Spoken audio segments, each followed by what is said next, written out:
నమస్కారం. ప్రస్తుతం మనతో పాటు ప్రముఖ ఆధ్యాత్మికవేత్త, ప్రముఖ జ్యోతిష్య పండితులు ముల్లపూడి సత్యనారాయణ మూర్తి గారు ఉన్నారు. ఆయనతో మాట్లాడిద్దాం. నమస్కారం గురుగారు. నమస్కారం మా సృజన. గురుగారు, 2024 సంవత్సరం జనవరి నెలలో మరి ఏదైనా గ్రహ మార్పు జరిగే అవకాశం ఉందంటారా? ఒకవేళ గ్రహ మార్పు జరిగితే గనక ఏ రాశులపైన ఎలాంటి ప్రభావం పడే అవకాశం ఉంది అని అంటారు? మనకి శుక్రగ్రహము, రవి, బుధ ఈ 3 గ్రహాల మార్పులు ఈ జనవరి నెలలో జరుగుతున్నాయి. శుక్రుడు వచ్చి 18 జనవరి 2024లో ధనుస్సు రాశి ప్రవేశం చేస్తాడు. అలాగే ఈ రవి వచ్చేసరికి సంక్రాంతికి 15 జనవరి 2024లో మకర సంక్రమణం అంటాం కదా, మకర రాశిలోకి వస్తాడు. అలాగే ఈ బుధుడు 2 జనవరి 2024 సంవత్సరంలో మనకి డైరెక్ట్ అయ్యి మనకి వృశ్చిక రాశిలోకి వస్తాడనమాట. అలాగే ఈ బుధుడు 7 జనవరి 2024లో ధనుస్సు రాశిలోకి వస్తాడు. ఈ మార్పుల వల్ల 12 రాశుల్లో ఖచ్చితంగా మనకి మార్పులు అనేటటువంటివి సంభవిస్తాయి. అందులో మనం ఒక్కొక్క రాశికి ఒక్కొక్క విధంగా ఉంటుందమ్మా. అలాగే ముందుగా చూసుకున్నట్టయితే మేషరాశి వారికి ఎలా ఉందంటారు జనవరి నెలలో? మేషరాశి వారికి మనకి ఈ గ్రహాల సంచారం వలన మనకి శుక్రుడు వచ్చేసరికి 18 జనవరి నుంచి భాగ్యస్థానంలోకి వస్తున్నాడు. కాబట్టి ఎంతవరకు భార్య తరపు ఏమైనా మనకు ఆస్తులు కానీ డబ్బులు కానీ వచ్చేవి ఆగిపోయి ఉంటే అలాంటివన్నీ కూడా వాళ్ళు రావడం జరుగుతుంది. అంటే కోర్టు వ్యవహారాలు ఇలాంటివి పెండింగ్లో ఉన్నటువంటివి, తర్వాత మనం స్త్రీల నుంచి మనకు తెలియకుండానే లాభాలు అనేటటువంటివి జరుగుతాయి అన్నమాట. అంటే మన గ్రహస్థితి వల్ల అప్పటికప్పుడే స్త్రీ విరోధం అనేటటువంటిది వస్తుంది.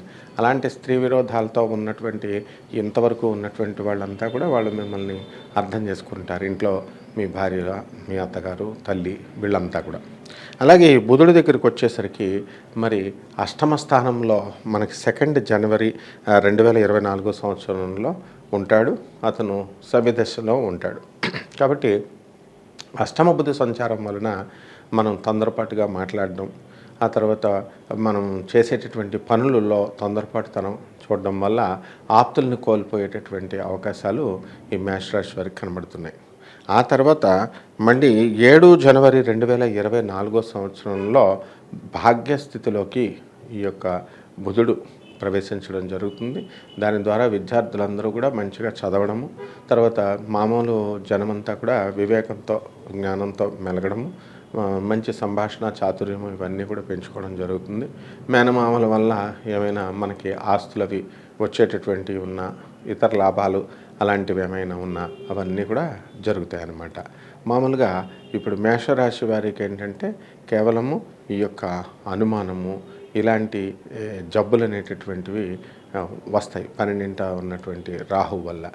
అయితే ఈ 3 గ్రహాల యొక్క సంచారం వలన అవి అనుమానం అదంతా కూడా కోల్పోయి తమ మీద తమకు ఆత్మవిశ్వాసం వచ్చి పనులన్నీ కూడా ముందుకు తీసుకెళ్తూ వెళ్తారు. అలాగే ఇంతవరకు ప్రభుత్వ పరంగా ఆగిపోయినటువంటి పనులు ఏవైతే ఉన్నాయో మనకి రవి మకర రాశిలోకి 15 జనవరి 2024 సంవత్సరంలోకి వస్తున్నాడు. కాబట్టి ఈ యొక్క రాజ్యంలో ఉన్నటువంటి రవి మీకు ఉద్యోగరీత్యా మీకు ప్రమోషన్స్ ఇవన్నీ కూడా ఇవ్వలేకపోయినా టెన్షన్స్ ఇలాంటివన్నీ కూడా తగ్గిస్తాడు. అలాగే మనకున్నటువంటి కొలీగ్స్ అవనివ్వండి, మనకు సబార్డినేట్స్, ఆ తర్వాత ఆఫీసర్లు వీళ్ళ దగ్గర నుంచి హెరాస్మెంట్ లేకుండా సహజంగా వాళ్ళంతా కూడా మనకి సహకరించడం జరుగుతుందమ్మా. అలాగే మరి రాజకీయ నాయకులకు ఎలా ఉందంటారు? రాజకీయ నాయకులకి బాగానే ఉంది. కొత్త కొత్త పదవులన్నీ కూడా వస్తాయి. ఈ మేషరాశిలో ఉన్నటువంటి వాళ్ళకి బ్రహ్మాండంగా క్యాబినెట్లోకి వీళ్ళని తీసుకోవడం జరుగుతుంది. మరి అలాగే వీరికి ఆరోగ్యపరంగా ఎలా ఉండబోతుంది అంటారు? ఆరోగ్యపరంగా యావరేజ్గా ఉంటుంది. తర్వాత వీళ్ళకి ఈ డైజెషన్ సంబంధమైనటువంటి ప్రాబ్లమ్స్, ఆ తర్వాత ఇంటెస్టైన్కి సంబంధించిన కడుపుకు సంబంధించినటువంటి ప్రాబ్లమ్స్ రావడానికి అవకాశాలు ఉన్నాయి. వ్యాపారస్తులకు ఎలా ఉండబోతుందంటారు? కొత్తగా వ్యాపారాలు ప్రారంభించే వారికి ఎలాంటి వ్యాపారం ప్రారంభిస్తే మంచి జరుగుతుంది అంటారు? వ్యాపారస్తులకి జనవరి మొదటి వారం బాగుండదు, ఈ అష్టమంలో బుధుడు ఉండడం వల్ల.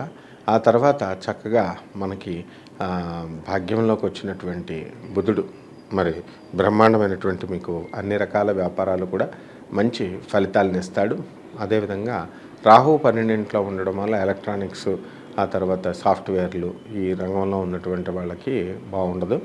అండ్ వీళ్ళ యొక్క యాటిట్యూడ్ వల్లే ఆఫీసర్లు అనేటటువంటి వాళ్ళు వీళ్ళని కొంచెం ఇబ్బంది పెట్టడం అనేటటువంటిది జరుగుతుంది. మరి అలాగే కొంతమంది కోర్టు సమస్యలతో బాధపడే వారు ఉంటారు. మరి వారు బయటపడే అవకాశం ఉంది అనేసి అంటారా మేషరాశి వారిలో? కోర్టు నుంచి భయపడుతున్నటువంటి వాళ్ళంతా కూడా ఈ యొక్క కుజుడు మనకి ధనుస్సు రాశిలో ఉండటం జరిగింది.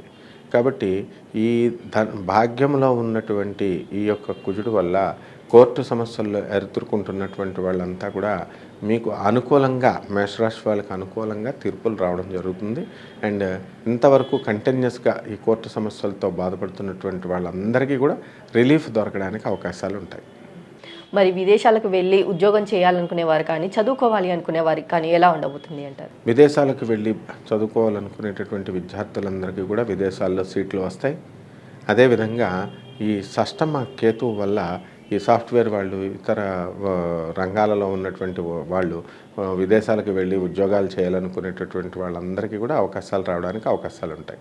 మరి అలాగే వివాహం కోసం ప్రయత్నించేవారు కానీ, ఇటు సంతానం కోసం ప్రయత్నించే వారికి కానీ ఎలా ఉండబోతుంది అంటారు? వివాహం కోసం ప్రయత్నించేటటువంటి వాళ్ళందరికీ కూడా వివాహాలు భాగ్యంలో ఉన్నటువంటి శుక్రుడు ఈ నెలలో పూర్తి చేయడానికి అవకాశాలు ఉంటాయి.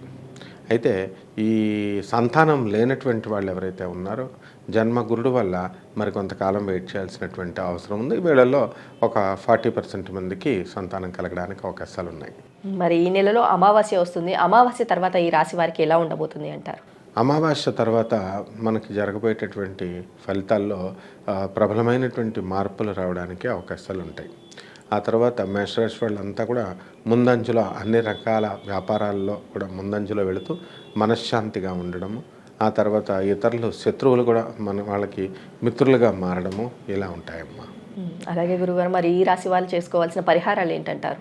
పరిహారాల దగ్గరికి వచ్చేసరికి మనము ఈ రాహు జపం చేసుకోవాలా, రాహు స్తోత్రాలు చదవాలా, రాహుకి కిలోంపావు మినుముల్ని ఆవు పేడ రంగు ఉన్నటువంటి వస్త్రంతో మనం పేద బ్రాహ్మణులకి దానం చేయాలా ఎప్పుడు శనివారం నాడు. అదేవిధంగా ఈ యొక్క రాహుకి కనకదుర్గాదేవి యొక్క విగ్రహానికి మన ఇంట్లోనే చక్కగా పాదపద్మాలకు, అమ్మవారి పాదపద్మాలకు మీరు కుంకుమార్చన చేసుకోవడం ద్వారా, అలాగే దశమహావిద్యల్లో ఒకటైనటువంటి బగళాముఖి అమ్మవారి యొక్క హోమము కానీ, ఆమె యొక్క మంత్రం చాంటింగ్ కానీ, మంత్ర జపం చేయడం వల్ల ఈ మేషరాశి వాళ్ళందరికీ కూడా బాగుంటుంది. అలాగే గురువుగారు, మేషరాశి వారికి 2024 సంవత్సరం జనవరి నెలలో ఎలా ఉండబోతుంది, అలాగే ఈ రాశి వారు చేసుకోవాల్సిన పరిహారాల గురించి కూడా చాలా చక్కగా వివరించారు. ధన్యవాదాలమ్మా.